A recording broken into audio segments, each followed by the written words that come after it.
جہاں سے کل میں نے بات کو چھوڑا تھا وہیں سے اپنی بات کو آگے لے جانا چاہتا ہوں، مگر اس سے پیشتر بہتر و مناسب ہی نہیں بلکہ ضروری سمجھتے ہوئے اپنے آقا و مولا مکہ مدینے کے دلہا صاحب انا اعطیناک الکوثر جناب احمد مجتبیٰ محمد عربی مصطفیٰ ارواحنا فدا صلی اللہ تعالیٰ علیہ وآلہ وسلم کی بارگاہ میں انتہائی عقیدت و محبت کے ساتھ پوری ایمانداری اور پوری بیداری کا ثبوت دیتے ہوئے تشریف فرما جملہ عشاقان رسول بارگاہ رسول وعلی رسول میں جھوم کر کے بآواز بلند درود پاک پڑھیں۔ اللہم صلی علی سیدنا و شفیعنا و ملجانا محمدین وعلی آل محمدین وبارک وسلم، اور ایک مرتبہ جھوم کر کے پڑھیں ذرا، اللہم صلی علی محمدین وعلی آل سیدنا مولانا محمدین وبارک وسلم، صلاۃ سلاما علیک یا حبیبی یا رسول اللہ صلی اللہ تعالی علیہ وسلم۔ درود پاک کو محبت کے ساتھ ہمیشہ کے لیے یہ عادت بھی ہونی چاہیے، پڑھنا بھی چاہیے، اس لیے کہ درود پڑھنے سے ثواب ملتا ہے،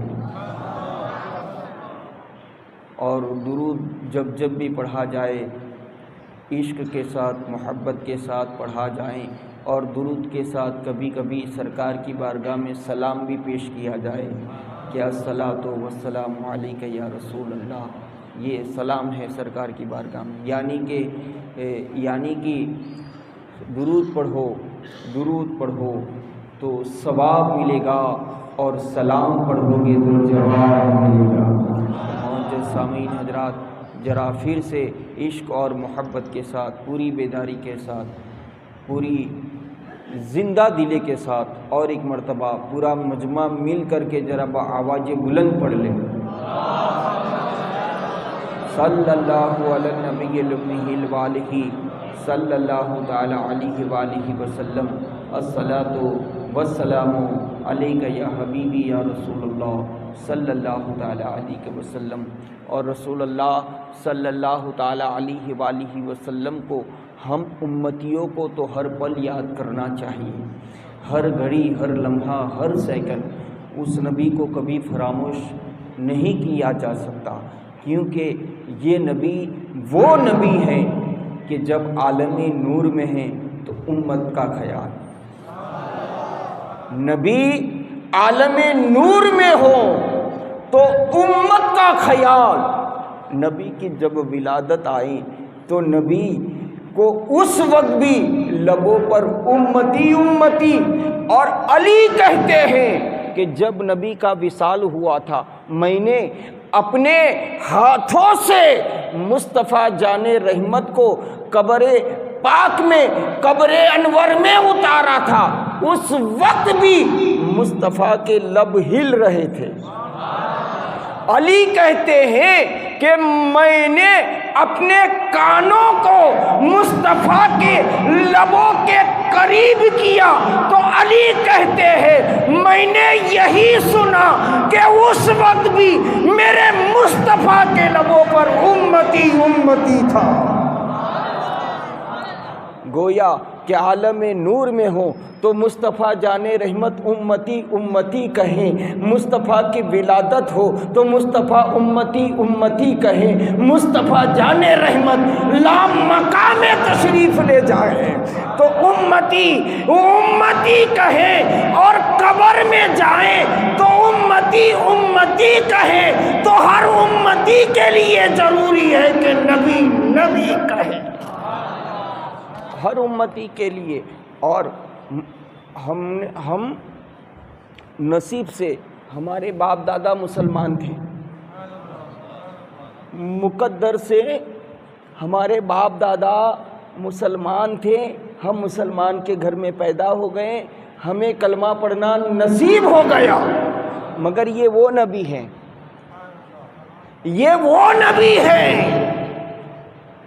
اس نبی کا راستہ لوگوں نے 400 ہزار برس تک تکتے رہے ہیں۔ سمجھ میں آ رہی ہے میری بات؟ آپ میری بات کو سمجھ رہے ہیں؟ سرکار علیہ الصلاۃ والسلام کا راستہ لوگوں نے 400 برس، 1000 برس، کسی نے 700 برس تو کسی نے 800 برس تک دیکھا ہے۔ ارے معزز سامعین کرام، نبی آخر الزماں صلی اللہ تعالی علیہ وآلہ وسلم کی عمر شریف جب 6 برس کی ہوئی، سرکار کے دادا کا انتقال ہوا۔ سرکار کے دادا نے جناب ابو طالب کی کفالت میں مصطفیٰ جان رحمت کو سونپا۔ پھر میرے آقا کریم علیہ الصلاۃ والسلام کے دن ہفتوں میں اور ہفتے مہینوں میں اور مہینے سالوں میں بدلتے گئے۔ میرے آقا کی عمر 12 برس کی ہوئی۔ اور یاد رکھیں کہ میرے آقا کریم علیہ الصلاۃ والسلام عام بچے ایک مہینے میں جتنے بڑھتے تھے، میرے آقا ایک دن میں اتنے بڑھ جاتے تھے۔ سرکار علیہ الصلاۃ والسلام بڑھنے اور دکھنے میں بھی عام بچوں کی طرح نہیں، عام بچوں کی طرح نہیں۔ مفسرین کرام مورخین کہتے ہیں کہ سرکار عام بچے جتنے مہینے میں بڑے ہوتے تھے، سرکار ایک دن میں اتنے بڑے ہو جاتے تھے۔ تو آپ اندازہ لگائیں کہ سرکار علیہ الصلاۃ والسلام جب 12 برس کے ہوئے تو کیسے لگتے ہوں گے، آقا کا مکھڑا کیسا لگتا ہوگا، مصطفیٰ جان رحمت کا چہرہ کیسا دکھتا ہوگا۔ اب ایک دن ایسا ہوا کہ جناب ابو طالب نے بیپار کے لیے، تجارت کے لیے تیاری کی۔ تو سرکار علیہ السلام محمد عربی مصطفیٰ صلی اللہ، جب نام اس میں گرامی نبی کا نام آئے تو ذرا صلی اللہ تعالیٰ علیہ وسلم پڑھ لیا کرو، تاکہ نبی کے نام کو سننے کا حق ادا ہو جائے۔ تو نام اس میں گرامی جب بھی آئے صلی اللہ علیہ وسلم پڑھ لیا کرو۔ تو جب سرکار علیہ الصلاۃ والسلام نے دیکھا کہ جناب ابو طالب کچھ تیاری کر رہے ہیں، دوڑے دوڑے آئے، کہا کہاں کا ارادہ ہے؟ کہا میں ملک شام تجارت کی غرض سے جا رہا ہوں۔ تو اس وقت سرکار فرماتے ہیں کہ میں بھی آنا چاہتا ہوں۔ سرکار فرماتے ہیں کہ میں بھی آنا چاہتا ہوں۔ سرکار علیہ الصلاۃ والسلام نے بہت زیادہ ضد کی، جناب ابو طالب انہیں لے جانے کے لیے مجبور ہو گئے۔ جب حضرت ابو طالب نے مصطفیٰ جان رحمت کو اونٹ پر سوار کیا، اونٹ سواری جوم اٹھی۔ اب تک تو جناب ابو طالب سوار ہوتے تھے، آج مجھ پر سوار ہونے والا اور کوئی نہیں بلکہ امام الانبیاء مصطفیٰ جان رحمت۔ اب اس طرف مکہ اور ملک شام کے بیچ میں ایک راہب تھا جس کا نام جرجیس تھا۔ وہ جرجیس راہب بڑا پائے کا عالم، اس نے اپنی کتابوں کا ریڈنگ اتنا کیا کہ اسے اس بات کا یقین کہ مجھے مصطفیٰ جان رحمت کا کلمہ پڑھنا نصیب ہو جائے گا۔ تو راہب نے اپنی کتاب میں ایک نشانی پڑھی کہ ملک شام اور مکہ کے درمیان ایک مقام، ایک جگہ، کہ وہاں پر ایک پیڑ ہے، ایک درخت ہے، ایک جھاڑ ہے، وہ درخت کے نیچے امام الانبیاء مصطفیٰ آئیں گے اور تشریف فرما ہوں گے۔ جب آقا تشریف لائیں گے تو اس درخت کے نیچے آقا ورود سائٹ میں بیٹھیں گے اور اس کا سایہ بھی ورود سائٹ میں ہوگا۔ تو اس راہب نے کیا کہ اپنا گرجا گھر اس درخت کے سامنے ہی بنا لیا۔ اپنے کچھ غلاموں کو ساتھ رکھتا تھا، اور مورخین لکھتے ہیں کہ اس نے اپنا گرجا گھر بنایا، اس دن سے لے کر کبھی بھی وہ اپنے گرجے سے باہر نہیں آیا، کبھی باہر نہیں آیا۔ اب اس طرف آقا کریم جناب ابو طالب کے ساتھ ملک شام کے سفر پر، اب مکہ کو کراس کیا، مکہ کی وادی کو کراس کیا، آقا کریم علیہ الصلوۃ والسلام اور جناب ابو طالب اپنے قافلے کے ساتھ آگے بڑھتے رہے، یہاں تک کہ گرجا بڑا قریب تھا۔ اب وہاں پر وہ پادری کو ایک ایسی خوشبو محسوس ہوئی، ایک ایسی مہک آئی کہ گرجا گھر کے غلاموں کو راہب نے بلایا، دیکھو معلوم ہوتا ہے کہ کوئی قافلہ ہمارے گرجے سے قریب میں گزرنے والا ہے۔ تمام غلام دوڑے، دروازے کھولے تو غلاموں نے خبر دی کہ واقعی میں ایک قافلہ آ رہا ہے۔ تو وہ راہب اپنے کمرے سے نکل کر گرجا کے ٹیرس پر، گرجا کی چھت پر چڑھا اور وہ چاروں اور دیکھنے لگا، چاروں جانب اپنی نظروں کو گھماتا رہا کہ کون نبی ہے جس کا انتظار میں 400 برس سے کر رہا ہوں، جس کا انتظار میں 400 برس سے کر رہا ہوں، تو مجھے بتائے کہ ہم کتنے مقدر والے ہیں، ہمیں اس نبی کا کلمہ پڑھنا نصیب ہو گیا جس کا انتظار میں 400 برس سے کر رہے ہیں۔ جب دیکھا کہ واقعی میں قافلہ آ رہا ہے تو اس راہب نے وچار کیا، سوچا، خیال کیا کہ میں آج تک کبھی اس گرجے سے باہر تو نکلا نہیں ہوں، اگر میں آج باہر نکل جاؤں گا تو یہ غلام مجھ سے پوچھیں گے کہ آج تک نہیں نکلے، آج کیوں نکل گئے، لہٰذا اس راز کو راز ہی رکھنا چاہیے۔ تو راہب نے بہت سوچا، بہت وچار کیا کہ میں کیا کروں، میں مصطفیٰ کو کیسے دیکھوں، نبی کا دیدار کیسے کروں جس کا میں کتابوں میں اب تک پڑھتا آیا ہوں۔ اس نے سوچا کہ کیوں نہ پورے قافلے والے کی آج دعوت کر لی جائے، پورے قافلے والوں کو دعوت کے لیے مدعو کیا جائے۔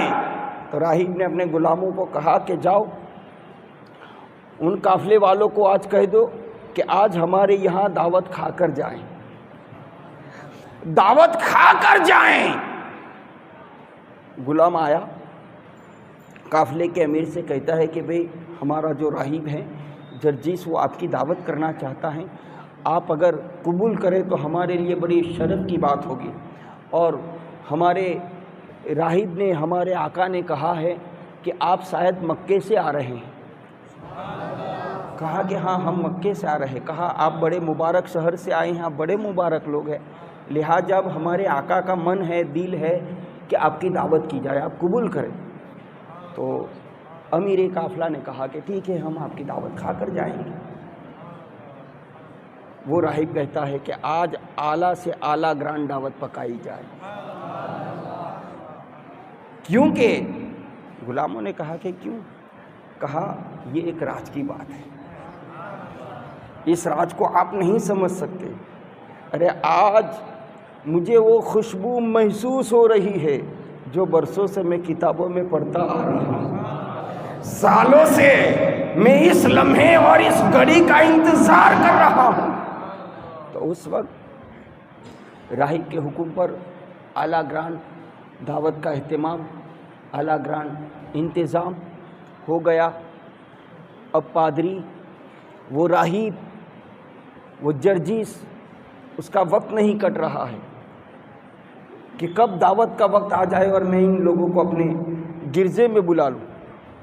معزز سامعین، یہاں تک کہ وقت دعوت ہوا تو گرجا کے دروازوں کو کھول دیا گیا، گرجا کے پھاٹک کو کھولا گیا، تمامی مہمان اپنی اپنی جگہ پر تشریف فرما ہو گئے۔ تو وہ راہب